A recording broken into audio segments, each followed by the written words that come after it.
Hmm. First step, we are declaring a field. Second step, we are initializing the field. And third step, we are defining a property.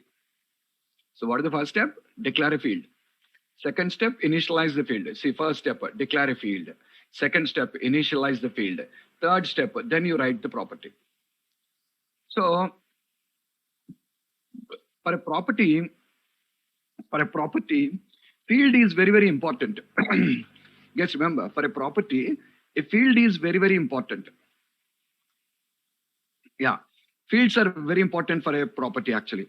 Okay, so if at all you wanted to define a property, if at all you just wanted to define a property, compulsory you required to declare a field. That's what we are following till now. But the question right now is, can't I define a property without a field? Can't I define a property without a field? See, I did not declare a field called country, and now I'm trying to write a property public string country. And now we'll have a doubt here. What is the doubt? Sir, you don't have a field now. Then what will you write in the get and set? Because till now in the get we are writing return field, and in the set we are writing field is equals to value. But right now we don't have a field at all. Right now we don't have a field at all. When we don't have a field, what are we going to write inside of the property now? That will be the doubt. Okay? We don't write anything at all, guys. We simply write like this, that's all. So we call this as a auto implemented property. We call this as a auto implemented property. And these are basically introduced in C# 3.0. C# 3.0. So without writing, then where is the field? There is no field here. And if there is no field, how can I initialize it? How can I initialize it? They're introduced in 3.0. So in 3.0, 4.0, 5.0 versions, in 3.0, 4.0, 5.0 version, if you want to initialize them, directly go to the constructor, and the constructor directly initialize the property itself. In the constructor, directly initialize the property itself. You can initialize the property directly. No need of a field. The property only can be initialized of directly. And now this is initialized. Come to test customer, and you can just see now customer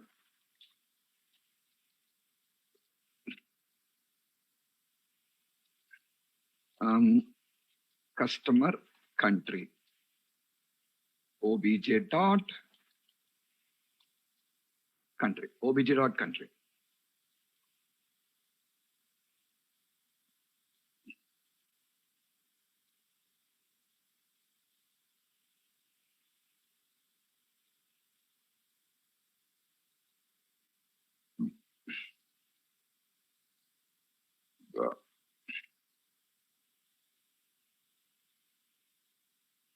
Yeah, it was printing the values.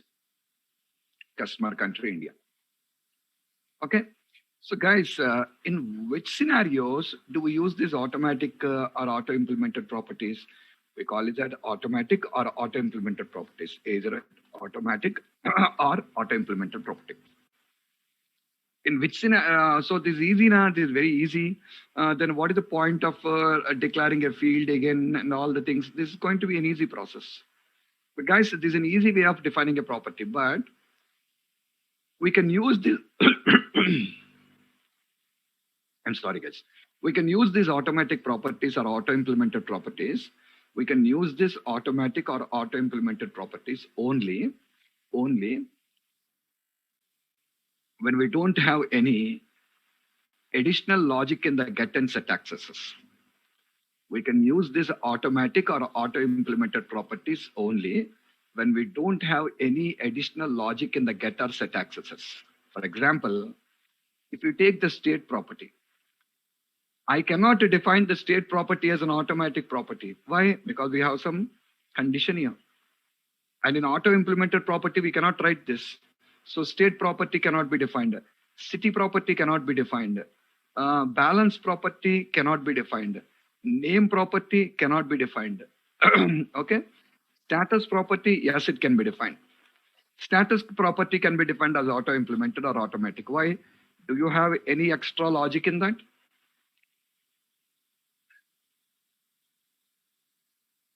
We don't have any additional or extra logics that are present for you inside of it. And because we don't have any additional or extra logics that are implemented for you here, in this particular context, we can go for using an automatic or an auto-implemented property. So here, we have a chance of defining a automatic or an auto-implemented property, basically. Yeah, option is there. Are you guys clear up?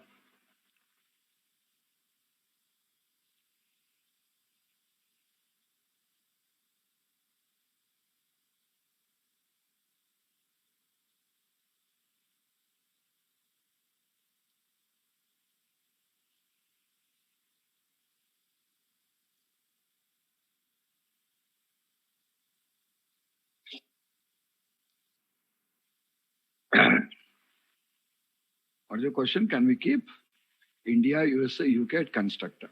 Did not understand your question.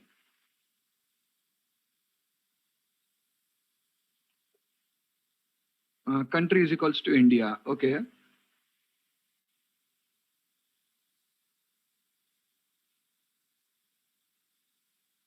Like what? Complete. Yeah, given India. You can put here India, comma, USA, comma, UK, put it. What happened? That is a string only, na? That's a single string. That's going to be a single string. Okay? Fine.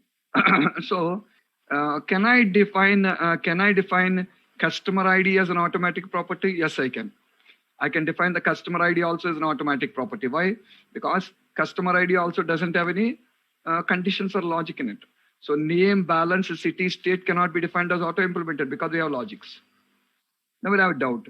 Sir, basically, in every set accessor, we require to write a condition. No? What condition?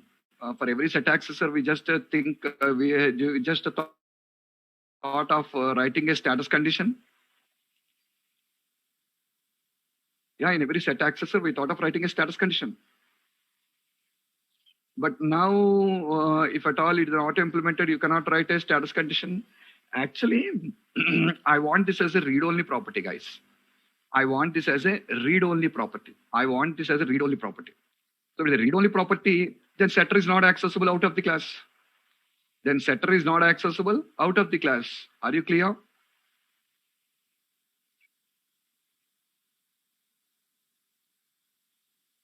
Then when setter is not accessible out of the class, there is no point of writing a condition inside of it. When setter is not accessible out of the class, there is no point of writing any condition in this. No need of writing any condition for that. Okay, guys. Actually, this feature was introduced in C# 3.2, guys. This feature was introduced in 3.2. Now, actually, in 3.2, we have a problem. What is the problem? If I want to define a read-only property, then what we do? We remove set. Now the property is read-only or not? Yeah, it is a read-only property. But in 3.0, 4.0, 5.0 versions of the C#, in 3.0, 4.0, 5.0 versions of the C#, there is a drawback. There is a problem. What is the problem? The problem is, yeah, there's a problem. So what is the problem? The problem is, the problem is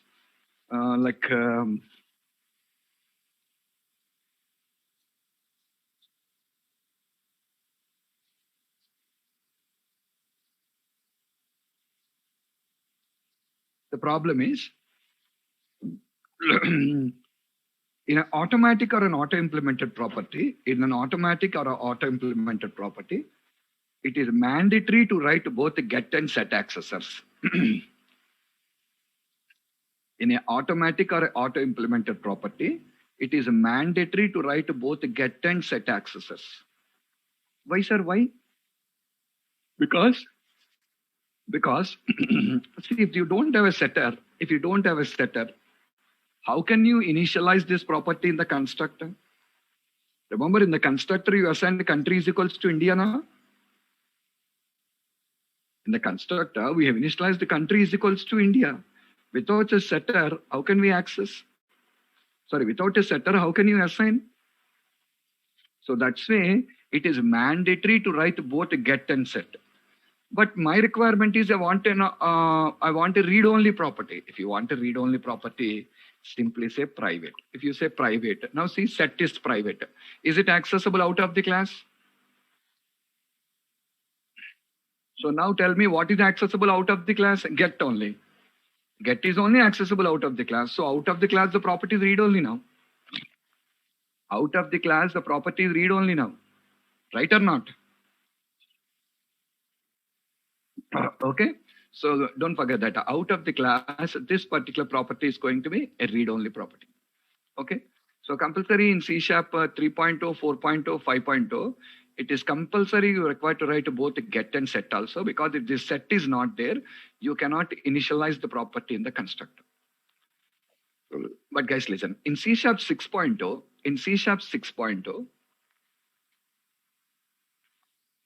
they introduced a feature. They added a new feature.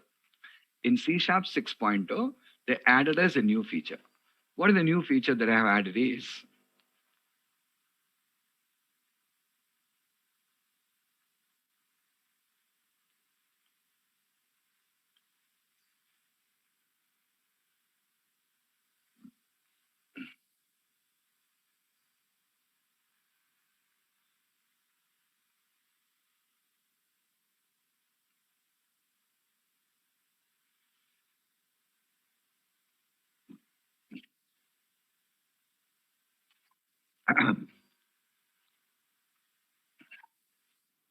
just a minute, guys.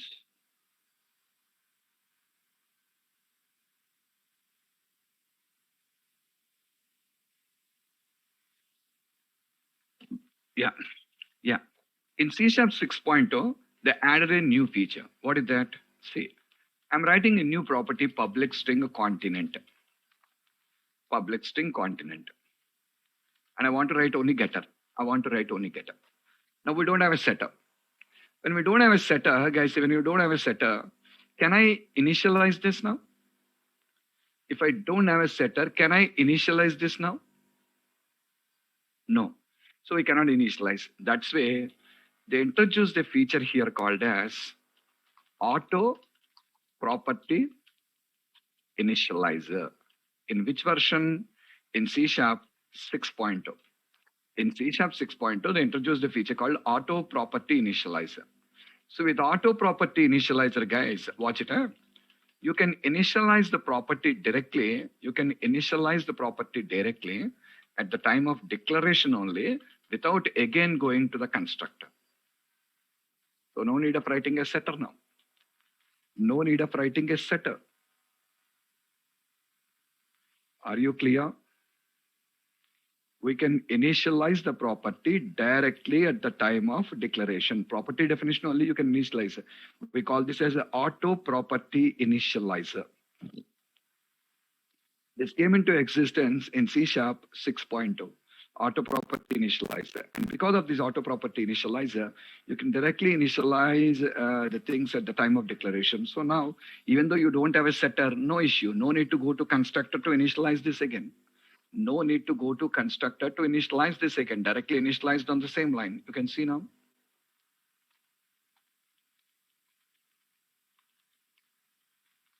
Dot continent.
We are running 5.0 version.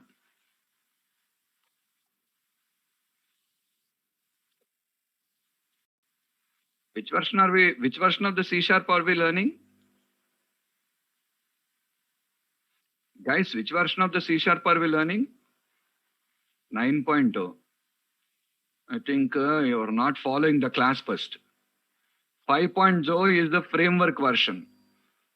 Is a runtime version, not a C# version. C# version is 9.0.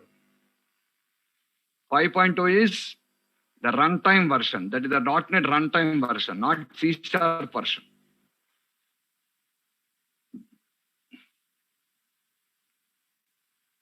And you are learning off without knowing what you are learning. Satya Prakash. Shrikant, you are learning C# core. Hai.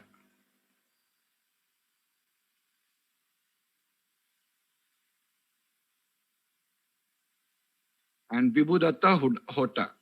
You're learning a course till now. You don't know what are you learning first. Shame on your part first. Starting, I said you. .NET runtime. When I started with C#, I said you there are 9 versions in the C#. So 10 versions in the C#, starting from 1.0, 1.1, 2.0, 3.0, 4.0, 5.0, 6.0. The latest version is 9.0.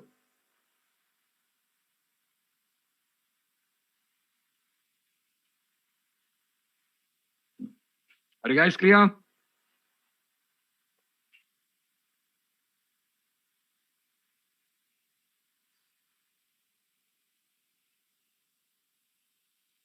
You cannot write any conditions in the enums. You cannot write any conditions in the enums.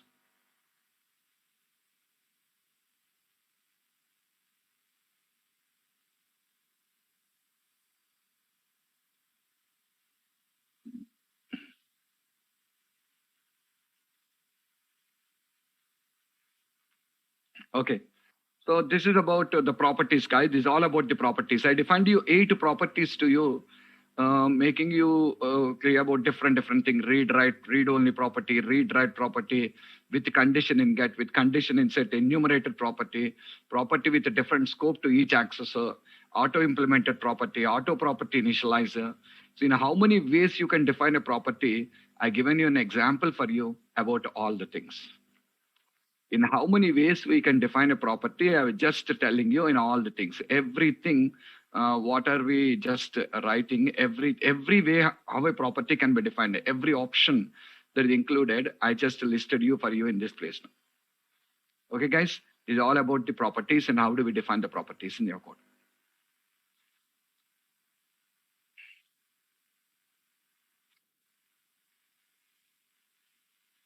Next.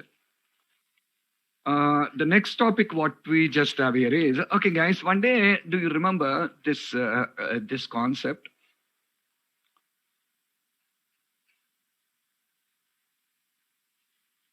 One day we discussed about this here. Overloading of the constructor. And that day, we have been talking about it. What is this? If you have n number of fields in a class, and if you want to initialize them in a mix and match combination, if you have n number of fields in a class, and if you want to initialize them in a mix and match combination, I was telling you the number of constructors that has to be defined.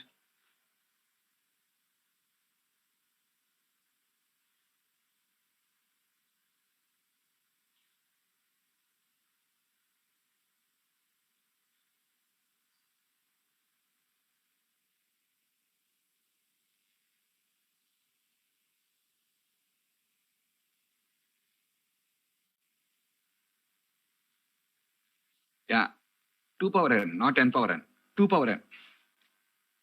Okay. And on that day, we analyze it. See, tomorrow, if I have 5 fields now, the number of constructors to define?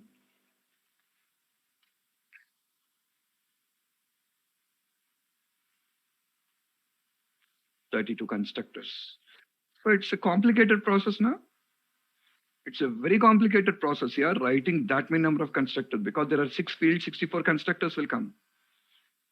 The number of constructors to define will be multiplying of now. The number of constructors to be defined will be multiplying. In a mixed match combination, if I want to do it, that really becomes very hectic. Yeah, that really becomes very hectic. Writing of that many number of constructors. Are you guys clear? Writing up that many number of constructors really becomes a hectic situation. Okay. So how to resolve this particular problem? How to resolve it? I said you, or I will tell you in the later classes how to resolve this problem. Okay. So how to resolve this particular problem? I'll tell you. Watch it, guys. I'm going to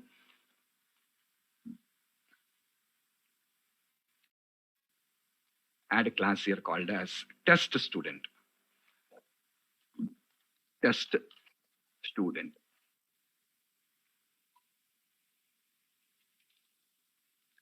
And in this, I'm also writing a public class student. Now, the entity is student. See, in the previous example, the entity is customer. In the previous example, the entity is customer. Now the entity is student. Customer has 8 attributes and we defined 8 properties. Same way, I'm a student, guys, and this particular student is going to have 5 attributes. And can I define 5 properties representing the 5 attributes now? Come on, answer me. I'm not telling anything new. What I explained you till now, that only I'm just talking. So I have 5 attributes now. And I also defined 5 properties representing the 5 attributes now. In the previous example, we have 8. So you defined 8.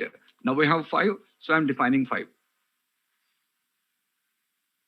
So ID, class, because the code is the same here, I copy pasted. All are auto implemented properties. All are auto implemented properties, what I just gone here.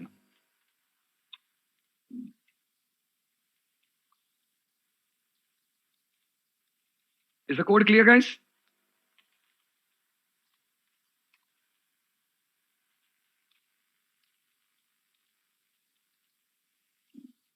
Yeah.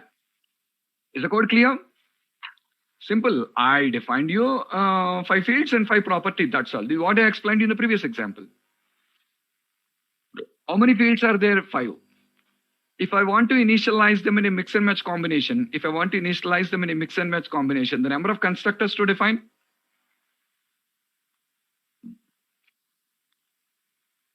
32. If I want to initialize them in a mix and match combination, the number of constructors to define? 32. 32 constructors to define here.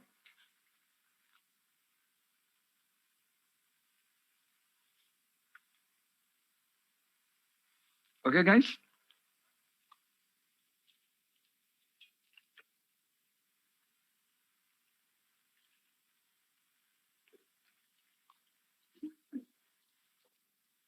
But watch it, all of you guys.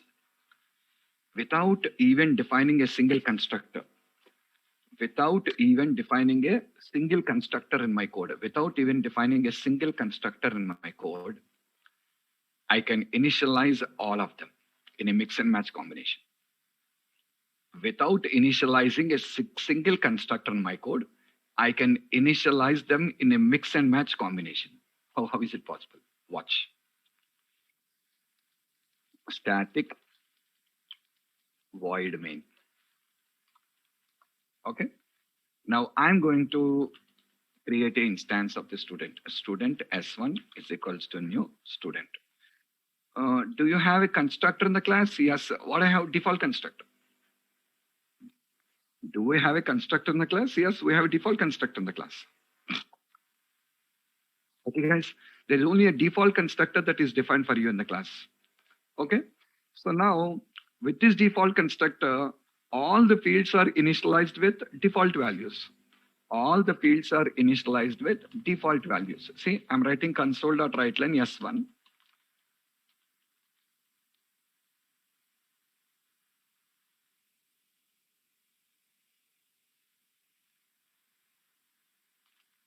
Console.readline.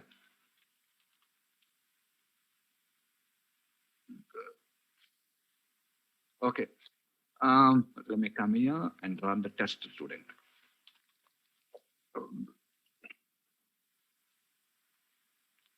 And if you guys recollect, whenever you try to print the instance of a class, it will print you the name of the class. When you guys try to print the instance of a class, it will print the name of a class. No. I don't want to get the name of the class. I want the values associated with the class. I already explained you. If you want to get the values associated with the class, you require to override the toString method in your class. If you want to get the values associated with the class, you require to override the toString method in your class. Remember this?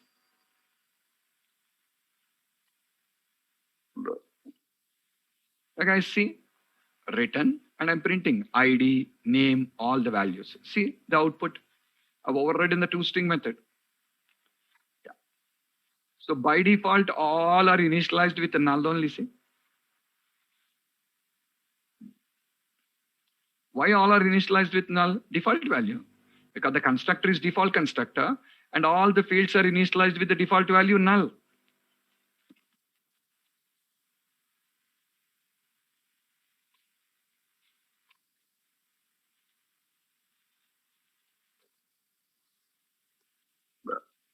Yes or not? The constructor is default constructor, all are initialized with.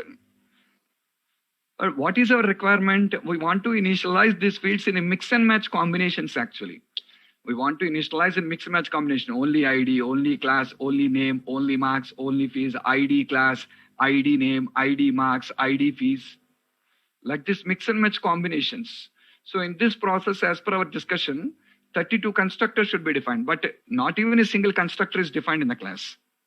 Okay, guys, to resolve the problem in C# 3.0, they introduced a feature for us. What is it? Object initializers. What is that? Object initializer. By using that object initializer, you can now initialize the fields of a class. With the help of a default constructor only. You can now initialize the fields of a class with the help of a default constructor only. How? Open the curly braces, not round braces.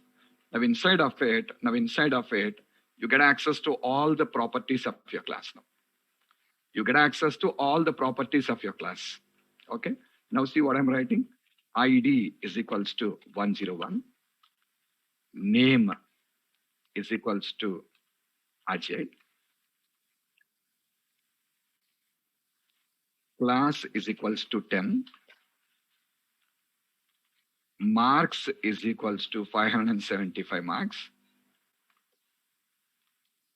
Fees is equals to 5,000. Guys, watch it. I don't have a constructor in my class, but I'm able to initialize all the fields of my class. Watch it.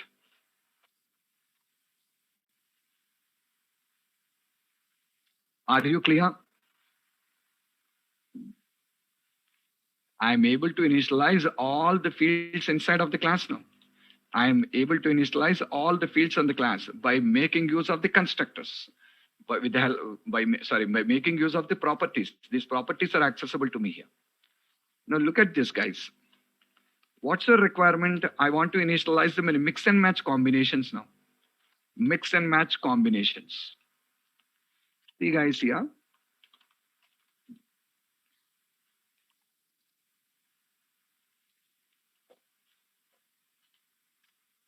Observe.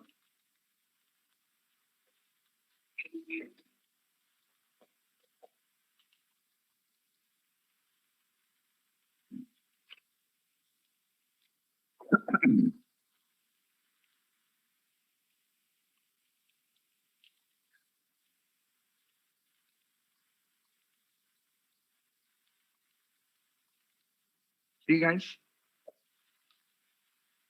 In the second case, I give an ID, name, and class. Marks and fees are default.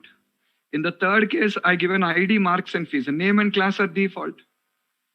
Like this, I can create 32 instances now in 32 combinations without writing even a single constructor. How many instances can I create? 32 instances in 32 combinations. I can create 32 instances in 32 combinations without even defining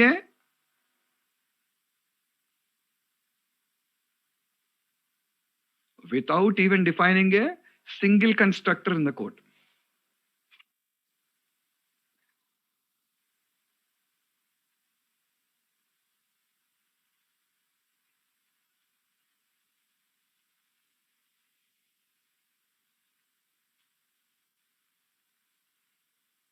Okay, not even defining a single constructor.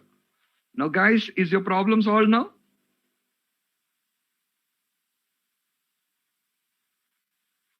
See, listen, object initializers will use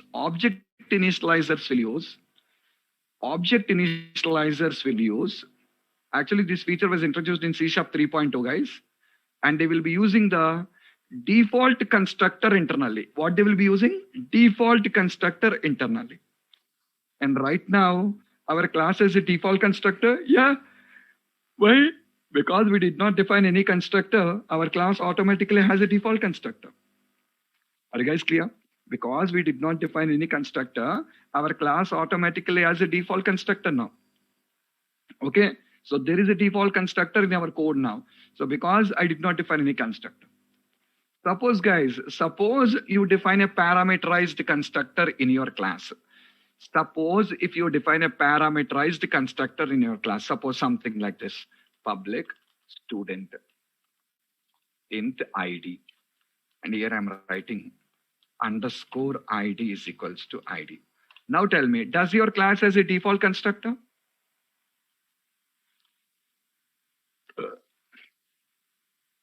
No default constructor. Because there is no default constructor, see, error. Error, see. All are error. Why? Default constructor is required. How to make it work? How to make it work is write a default constructor also in the class. Either write a default constructor also in the class, or write a default constructor like this. See again, working. No error. Write a default constructor in the class, or don't define a constructor in the class at all. Don't define a constructor in the class. If you don't define a constructor, then automatically we have a default constructor. Guys, point clear?